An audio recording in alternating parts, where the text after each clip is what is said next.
soyez présents et ensuite, comme on dit à l'église, allons-y prêcher la bonne nouvelle. On dit souvent, chaque peuple mérite ses dirigeants. Chaque peuple mérite ses dirigeants. À méditer, cher. Alors donc nous passons au vif du sujet. Vous situez un peu le cadre. Nous avons prévu l'ordre de cadrage que nous appelons l'acte constitutionnel. C'est notre charte. Quelques paragraphes. Les anglo-saxons n'écrivent pas beaucoup. Les francophones font beaucoup de la littérature. On va aller vite. On adopte l'acte constitutionnel, on réadopte la feuille de route, on adhère à cette feuille de route et on exécute. À partir de la semaine prochaine, mardi, mercredi, jeudi, on écrit le projet. Et on dépose sur je ne veux pas vous dire le bailleur de fonds, mais les ressources seront disponibles pour accompagner la société civile. Et les acteurs que vous êtes,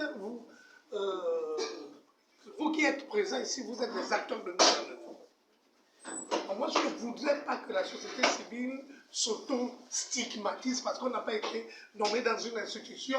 On va courir à gauche et à droite, alors que nous avons un potentiel. Que nous pouvons créer aussi des entreprises sociales. Pourquoi pas? Ce qui est important aujourd'hui, c'est développer la société civile. Développer le secteur privé. C'est deux composantes pour redresser ce pays. Ce pays a besoin de démocratie. Ce pays n'a pas besoin de bureaucratie. Ce qui a tué le Gabon, c'est la bureaucratie à 100 000, plus de 100 000, 110 000 fonctionnaires, c'est trop. Plus qu'au Cameroun. Nous avons besoin que l'État accompagne les citoyens gabonais à être des entrepreneurs pour remplacer les 90% d'étrangers qui occupent le secteur privé. Il faut donc promouvoir l'entrepreneuriat national, notamment chez les jeunes. C'est cette politique qu'il faut mettre en place. La politique de préférence nationale. Ce n'est pas de la discrimination. C'est de la rectification parce que le régime de Bongo a été fondé sur les injustices sociales. Les injustices et la préférence des gens qui ne sont pas gabonais. Les Gabonais ont été brimés. Il faut remettre les choses dans leur contexte. Alors donc je vais pouvoir vous présenter un peu ce qui justifie la création, n'est-ce pas, de la restructuration, la redynamisation, n'est-ce pas? Parce que bon voilà. Alors, contexte et justification. Le 30 août 2023, à la suite des élections générales tronquées et d'un processus politique entaché d'irrégularité et de violation des normes et principes démocratiques, les forces de défense et de sécurité gabonaises sous la bannière du CTRI, avec comme chef de file le général Brice Clotaire Oligui-Nguema, sont intervenus pour mettre un terme au régime Bongo PDG qui préparait une énième forfaiture électorale. Cet événement, célébré unanimement à travers le territoire national, fut considéré comme le point de départ de la renaissance du Gabon, la restauration des institutions et de l'état de droit après 55 années de traversée de désert et de gestion ténébreuse de l'État.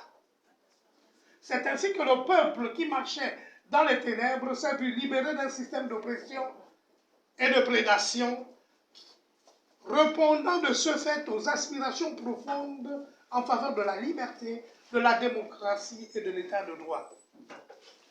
Avec la mise en place des organes de transition, à savoir le président de la transition, le CTRI, le gouvernement, le Parlement et la Cour constitutionnelle, la transition gabonaise a pris corps. Le 4 septembre 2023, jour de prestation du serment du président de la transition, ce dernier a tracé les grandes lignes et le chemin à suivre pour un retour à l'ordre constitutionnel selon les actes stratégiques suivants. La restauration des institutions, la restauration de l'état de droit, la moralisation de la vie publique et la lutte contre la corruption, la mise en place d'un processus inclusif aboutissant à l'adoption des réformes démocratiques et politiques par le peuple souverain.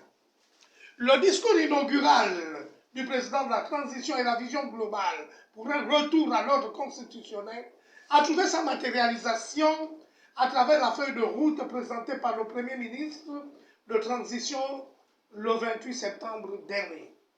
À la suite de cette étape, la société civile sur la bannière du COTED avec l'appui technique du ROLBG s'est réunie pour adopter une feuille de route spécifique assortie de 37 propositions alignées sur le dialogue national inclusif relatif à la Constitution et ses différentes déclinaisons, l'Assemblée nationale constituante et le processus référendaire conduisant à l'adoption de la nouvelle Constitution. Le dialogue inclusif sur la loi électorale destinée à l'adoption d'une nouvelle loi électorale alignée elle aussi sur les standards internationaux. Vu sous cet angle, des enjeux et défis nouveaux sont apparus, rendant nécessaire et impérieuse la reconfiguration, n'est-ce pas, de la société civile pour un repositionnement stratégique à la lumière des nouveaux paradigmes. D'où l'émergence d'un cadre inclusif de l'ensemble des forces vives de la société civile, soutenant les réformes démocratiques et l'avènement d'une société ouverte au Gabon. Il nous est donc apparu opportun la création et la mise en place du Conseil national de la société civile du Gabon. Ici, nous sommes dans le contexte et la justification du projet. Quelle est la vision du Conseil national de la société civile?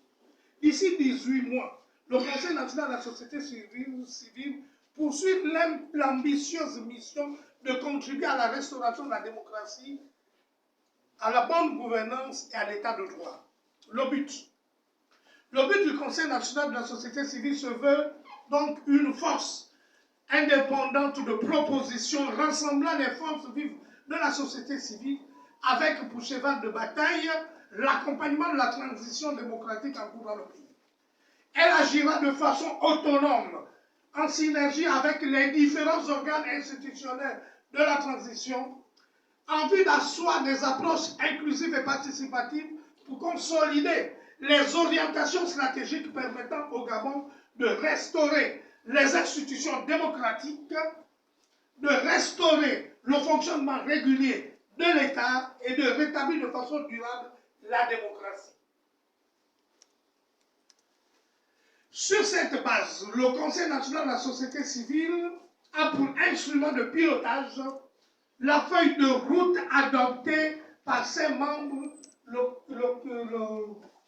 4 octobre dernier. C'est 4 octobre. C'est 4 octobre. Le 4 octobre dernier. La mission. Le Conseil national de la société civile est une force de proposition, de dialogue démocratique, de plaidoyer de pression au service de l'ensemble des composantes de la société civile. Sa finalité est d'impacter les différents segments de la société pour améliorer et asseoir de façon durable la démocratie, l'état de droit, la bonne gouvernance. Ces interventions sont prioritairement axées sur le renforcement de la démocratie, de l'état de droit, la promotion de l'espace civique et des libertés fondamentales, l'appui au système réformateur au sein de la société civile et des partis politiques. Nous sommes des réformateurs. Donc nous allons appuyer les mouvements œuvrant en faveur des réformes au sein de la société civile, au sein des partis politiques. Nous voulons enfin qu'au Gabon émergent des partis réformateurs, des partis qui luttent contre la corruption, des partis qui sont en rupture avec l'ordre ancien, qui était axé sur la corruption. Parce que le système Bongo-PDG est un système de corruption politique, de prédation des ressources, de pillage, de discrimination, de vol à bas d'organisme. C'est ce système-là. Donc nous faisons la promotion des systèmes de réforme avec d'autres acteurs. Lors des prochaines élections doivent émerger et nous devons influencer les élections. C'est le rôle de la société civile.